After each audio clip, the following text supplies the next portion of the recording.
আসসালামু আলাইকুম রহমতুল্লাহ বারাকাতুহ। ওয়ালাইকুম আমি সালাম ওয়া রাহমাতুল্লাহি ওয়া বারাকাতুহু। জি ভাই বলেন। আমি নিউ ইয়র্কের বাফেলো থেকে বলছি। আমার একটা প্রশ্ন মাশাআল্লাহ। ছিল হলো যে এখানে আমাদের অনেক মসজিদ তৈরি হয় যেগুলো ওই মর্গেজের সুদের সাথে জড়িত থাকে। তো সেই সকল মসজিদে গিয়ে নামাজ হবে কি এবং সেখানে দান করা যাবে কি? মসজিদ ও সুদের সাথে জড়িত? হ্যাঁ, আল্লাহ হেফাজত করুন। জি, এই জন্য আসলে এইরকম সমাজে বসবাস করা জায়েজ নয়।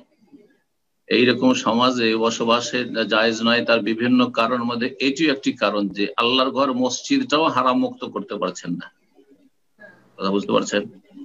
জি, তো কিন্তু এখন একটা প্রশ্নটার সাথে একটু রিলেট করে দিয়ে অ্যাড করে দিয়ে, সেটা হলো যে তারা মর্গেজে যখন কিনছে সুদে কিনছে, কিন্তু 5 বছর 7 বছর বা 10 বছর যাওয়ার পর তারা পেইড অফ করে ফেলছে। এখন এখন আর সুদের সাথে নাই, কিন্তু স্টিল এটা তারা সুদ দিয়েই প্রথম দিকে শুরু এটা করছিলেন। সুদ দিয়েই তো করেছে। জি জি জি। হ্যাঁ।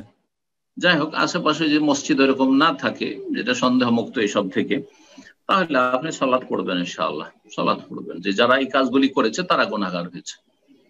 যারা এই হারাম পয়সা দিয়ে হারাম পদ্ধতিতে যারা মসজিদের জায়গা অথবা মসজিদের বিল্ডিং ভবন কিনেছে, তারা গুনাহগার হয়েছে। আর আপনার সালাত ইনশাআল্লাহ হয়ে যাবে। আল্লাহ তাআলা আলাম। আসসালামু আলাইকুম রহমতুল্লাহি ওয়া বারাকাতুহু। ওয়ালাইকুম আসসালাম ওয়া রাহমাতুল্লাহি ওয়া বারাকাতুহু। জি আবুধাবি বলেন। থেকে বলছিলাম। শেখ, আমার মাশাআল্লাহ। প্রশ্নটা আমাদের এক দিনী ভাইয়ের তরফ থেকে। উনি হুম হুম। কম্পিউটার সায়েন্সে লেখাপড়া করছেন। তো আচ্ছা। ওনার বিশ্ববিদ্যালয়ের এক শিক্ষক ভারতীয় একজন লেখকের বই, একটা বই কিনেছে, ওইখান থেকে পিডিএফ করে তার ছাত্রদেরকে পড়তে দিয়েছে, এবং আমাদের হুম যে হুম। তিনি ভাই আছে তার মাধ্যমে সেটা ডিস্ট্রিবিউশন হয়েছে, এবং তিনি ইন্টারনেটে রাখার কারণে হাজার হাজার মানুষ সেখান থেকে ডাউনলোড করে সেটা পড়েছে। এবং হুম আহ আর তার সাথে সম্পৃক্ত আরেকটা হচ্ছে, উনি যেহেতু কম্পিউটার সায়েন্স নিয়ে পড়ছেন, তো অনেকগুলো হুম। ক্র্যাক ভার্সন উনি ইউজ করছেন, এবং এক কথা বলতে গেলে লাইসেন্স চুরি করা সফটওয়্যার উনি ব্যবহার করছেন। এবং তো এই ক্ষেত্রে এখন তিনি অনুভব করছেন যে এটা আসলে বান্দার হক নষ্ট হয়েছে। যিনি সফটওয়্যার হুম অরিজিনাল মালিক, তার কাছ থেকে অনুমতি নেওয়া হয়নি। ওই বই হুম যে হুম। ভারতীয় লেখক, ওনার কাছ থেকে অনুমতি নেওয়া হয়নি। তো এখন উনি উপলব্ধি করছেন, আমি তো এগুলি চাইলেও বন্ধ করতে পারছি না, যেহেতু হাজার হাজার কপি হয়ে গেছে, যারা কপি করছে তারাও হুম। অন্যদেরকে দিতেছে। এখন উনি কি করবেন?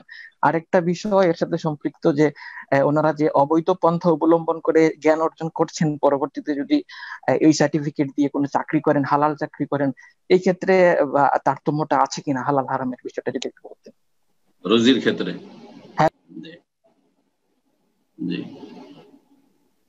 দেখেন, যদি এইরকম ক্ষেত্রগুলি যেটা বললেন আপনি, যে আপনার ইন্টারনেট থেকে ডাউনলোড করে কিছু বা আপনার ব্যবহার করেছে যেগুলো অনুমতি ছাড়া, অনুমতি নিয়ে নেওয়া উচিত ছিল, যেগুলো অতীত হয়ে গেছে, যদি সেখানে কপিরাইট থাকে, স্বত্বাধিকার থাকে, তাহলে সীমা লঙ্ঘন করা জায়েজ নয়। সেটা মুসলিমদের সাথে হোক অমুসলিমদের সাথে হোক।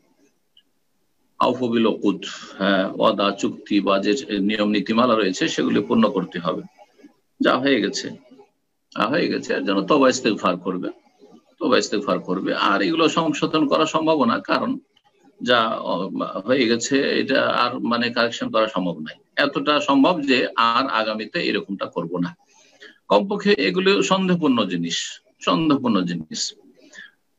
যদি বিভিন্ন দিক থেকে কেউ জায়েজ বলে, তো সন্দেহপূর্ণ জিনিস, সন্দেহ থেকে বেঁচে থাকাও শরীয়তের একটি বিধান। ওমান ওয়াকাফি শুবহাত ওয়াকাফিল হারাম, সন্দেহতে যে লিপ্ত হলো সেই ব্যক্তি যেন হারামে লিপ্ত হলো, সন্দেহ থেকে বেঁচে থাকে। এখন বাকি থাকলো যে এইভাবে যে লেখাপড়া করেছে কম্পিউটার সায়েন্সে, এগুলো করে, তো এই লেখাপড়া করে যে সার্টিফিকেট হাসিল করেছে, তা দিয়ে যখন রুজি রোজগার করবে, রুজি হালাল হবে কিনা? রুজির ওপর প্রভাব পড়বে না, কারণ মূল সার্টিফিকেটটা যেটা পেয়েছে সেটা সে ক্লাস করে অথবা লেখাপড়া করে, সেটা যেভাবে ক্লাস করে হোক না কেন, আর নিয়ম নীতিমালা মেনে ক্লাসগুলি মেনটেন করে তারপরে সার্টিফিকেট হাসিল করেছে। সুতরাং এই রুজিতে কোনো সন্দেহ নাই ইনশাআল্লাহ যে হালাল। রুজি কখন হারাম হইতো? যদি কোনো জাল সার্টিফিকেটের ভিত্তিতে কেউ চাকরি নেই, আর সেই পেশাটি, যেই পেশাতে সে নিয়োজিত, যেই কাজটি করছে সেই কাজে তার যোগ্যতাও নেই, আর সার্টিফিকেটটি মূলত আসলে একেবারে জাল, তাহলে তখন রুজি হারাম হবে।